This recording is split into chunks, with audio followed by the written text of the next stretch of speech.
हमारे सभी दर्शकों को सादर प्रणाम। जय श्री कृष्ण।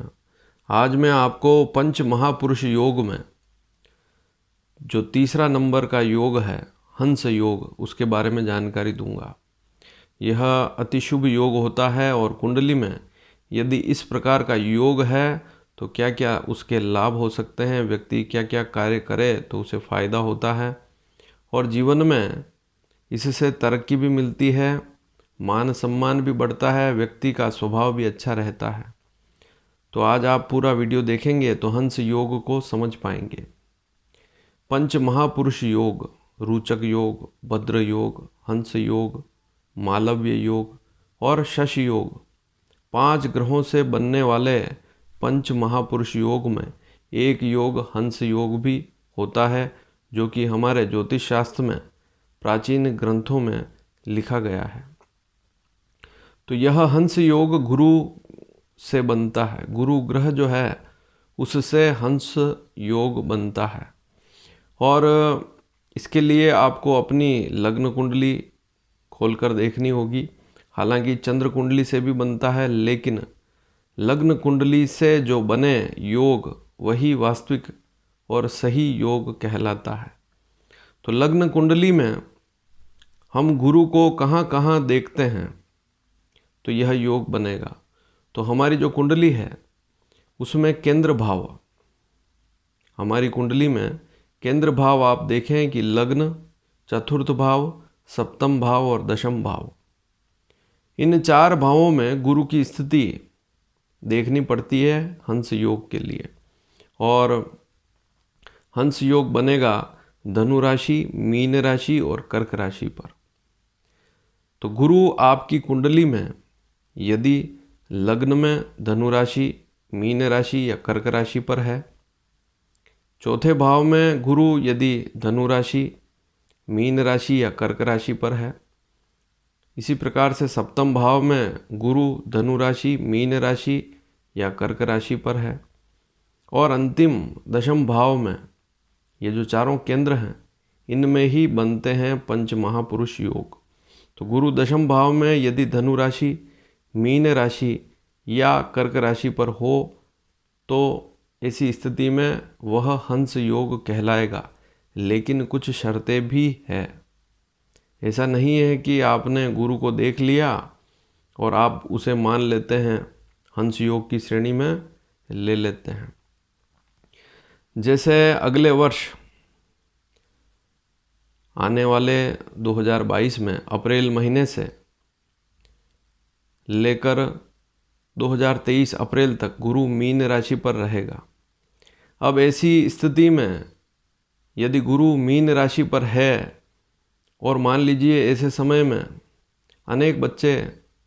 इस समय में अनेक बच्चे जन्म लेंगे और उनकी कुंडली में यदि मीन राशि का गुरु लग्न में, चौथे भाव में, सप्तम भाव में या दशम भाव में गुरु बैठा हुआ है तो हम यह मान लेंगे कि उनकी कुंडली में हंस योग है, लेकिन यह पूर्ण सही बात नहीं है।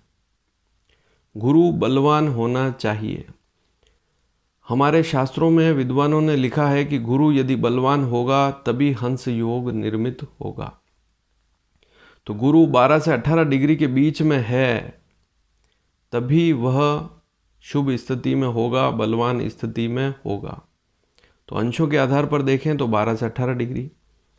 दूसरी स्थिति कि यदि वह सूर्य के साथ है और अस्त हो गया है तो ऐसी स्थिति में गुरु का बल समाप्त हो जाता है, कम हो जाता है। तीसरी स्थिति यदि गुरु के साथ कोई, मान लीजिए किसी कुंडली में गुरु है केंद्र में, चाहे मीन राशि पर हो, चाहे धनु राशि पर हो, चाहे कर्क राशि पर हो, लेकिन यदि वह शनि के साथ है, राहु के साथ है,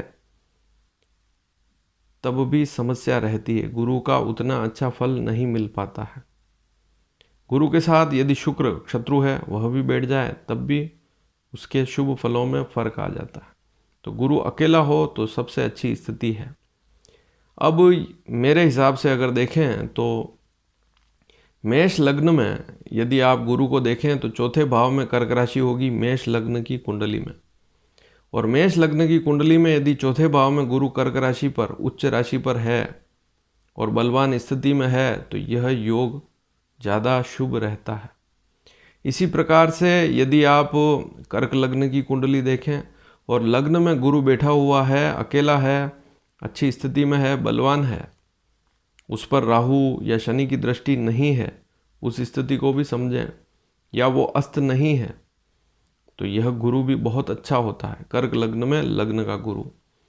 इसी प्रकार से धनु लग्न में 9 नंबर की कुंडली बनेगी, लग्न में 9 का अंक होगा, चौथे भाव में 12 का अंक होगा।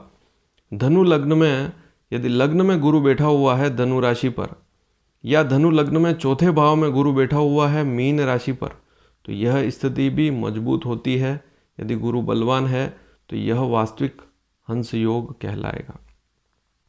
एक स्थिति और है कि मीन लग्न की कुंडली में यदि गुरु लग्न में है या दशम भाव में है, अच्छी स्थिति में है, बलवान है, तब भी हंस योग बनेगा। हालांकि मिथुन लग्न की जो कुंडली है उसमें सप्तम भाव में धनु राशि का गुरु अगर अकेला बैठा हो, बलवान हो, तब भी बहुत सी बार हमने देखा है कि वह विवाह में समस्या देता है।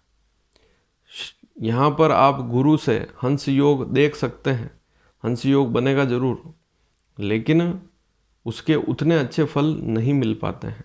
इसी प्रकार से कन्या लग्न की कुंडली में कन्या, तुला, वृश्चिक और धनु चौथे भाव में यदि आप देखें कि गुरु बैठा हुआ है, तब भी उतना अच्छे उसके रिजल्ट नहीं आते हैं। तो मिथुन और कन्या लग्न में गुरु के उतने अच्छे शुभ फल नहीं मिल पाते हैं, इस बात को भी आप समझें।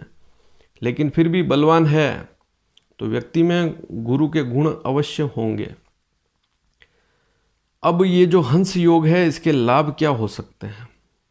तो गुरु का सीधा संबंध है गुरु अर्थात एक शिक्षक। आज के समय में देखें तो शिक्षक, और अन्य स्थितियों को समझें तो गुरु ज्ञान देने वाला, अच्छा ज्ञान देने वाला, उपदेश देने वाला, जिसका ज्ञान हम ग्रहण करें और जीवन में अच्छे कर्म करें, ऐसा गुरु। और यदि ऐसे गुण व्यक्ति में हैं तो वास्तविक हंस योग है। अच्छा शिक्षक है, शिक्षा का कार्य करता है, तब भी अच्छे गुण उसमें होते हैं, तो यह हंस योग फलदायी सिद्ध होता है। अगर गुरु के साथ पाप ग्रह हैं, शिक्षक है, लेकिन फिर भी वहाँ पर यह अशुभ स्थिति कहलाएगी, इस बात को समझें। तो उसमें अच्छाइयाँ होनी चाहिए।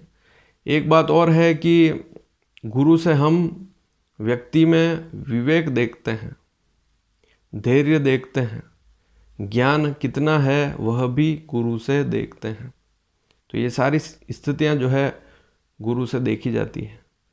जो पूजा पाठ के कर्म करने वाले हैं, शुभ कार्य करने वाले हैं, वे भी गुरु से संबंधित हैं। ज्योतिष का काम करने वाले हैं, उनका भी गुरु यदि अच्छा है तो ज्योतिष का काम अच्छा रहता है। और इसके अलावा जितने भी शिक्षण संस्थान हैं उनसे संबंधित कार्य करने वाले हैं, चाहे कोई सी भी शिक्षा हो, शिक्षा का क्षेत्र है और उसमें कोई व्यक्ति काम करता है और उसमें बहुत अच्छी उपलब्धि हासिल करता है, तब भी हंस योग बनेगा। इस प्रकार का योग है तो ऐसा व्यक्ति लाभान्वित होगा हंस योग से। एनजीओ जो देखते हैं आप, सामाजिक संस्थाएं होती है या धार्मिक संस्थाएं होती है, बैंकिंग जो संस्थाएं होती है, वे भी इसी में आती है। आर्थिक और वित्तीय मामलों, अर्थशास्त्र, ऐसे विषय भी गुरु में ही आते हैं। और सूद और ब्याज का काम करने वाला व्यक्ति, सोने से जुड़ा हुआ, स्वर्ण सोने से जुड़ा हुआ काम करने वाला, फल से संबंधित काम करने वाला, तो ये सारे जो काम हैं ये गुरु के अंदर आते हैं। और यदि गुरु हंस योग बना रहा है तो ये सारे जो फल हैं गुरु के मिलते हैं। इनमें से ही व्यक्ति कोई न कोई काम करेगा और उसमें लाभ भी अर्जित करेगा।